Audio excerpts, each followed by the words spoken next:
ఇక తెలంగాణ భవన్ కి వెళ్లే ముందు పుప్పాలగూడలో తన ఇంటి దగ్గర మీడియాతో మాట్లాడారు హరీష్ రావు. హామీలని డైవర్ట్ చేసేందుకే నాకు నోటీసులు ఇచ్చారు అంటున్నారు.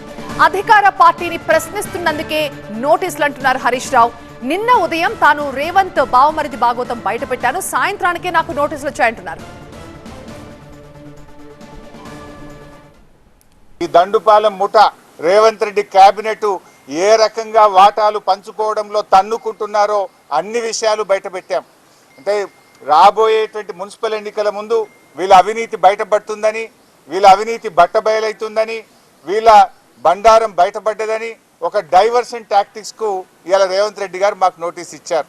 నువ్వు బాండ్ పేపర్ మీద రాసిచ్చిన మహిళలకు మహాలక్ష్మి 2 ఇస్తావు అని అడుగుతా ఉన్నాం. నువ్వు అవ్వ తాతలకు 4000 పెన్షన్ ఎప్పుడు ఇస్తావు అని అడుగుతా ఉన్నాం. నీ యొక్క అక్రమాలు, నీ బొగ్గు కుంభకోణము, నీ పవర్ కుంభకోణము, నీ హిల్ టీపీ ఇండస్ట్రీస్ కుంభకోణము, నీ భూ కుంభకోణాలు అసెంబ్లీ వేదికగా, ప్రజావేదికగా ఎప్పటికప్పుడు నిన్ను ప్రశ్నిస్తూ ఉన్నాం. సో నీ కుంభకోణాలు బయటపడుతున్నాయి. నీ వాటాల పంచాయతీలు స్వయంగా మంత్రులే ఒకరి మీద ఒకరు బయట పెట్టుకుంటుంటే నీ పరువు పోతుందని, నీ వాటాల విషయం ప్రజలకు అర్థమవుతుందని డైవర్షన్ కోసం ఈ నోటీసులు ఇస్తున్నావు. మాకు తెలియదా? కృష్ణా నీళ్లను ఆంధ్రాకి అప్పచెప్తున్నావు.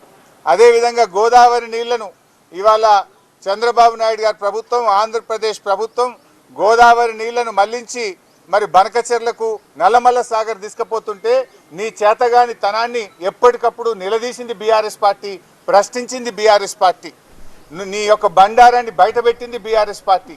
సో నువ్వు అచేతనమైపోయినావు. నీదంతా బయటపడిపోతా ఉంది కనుక ఈ డైవర్షన్ టాక్టిక్స్ చేస్తున్నావు.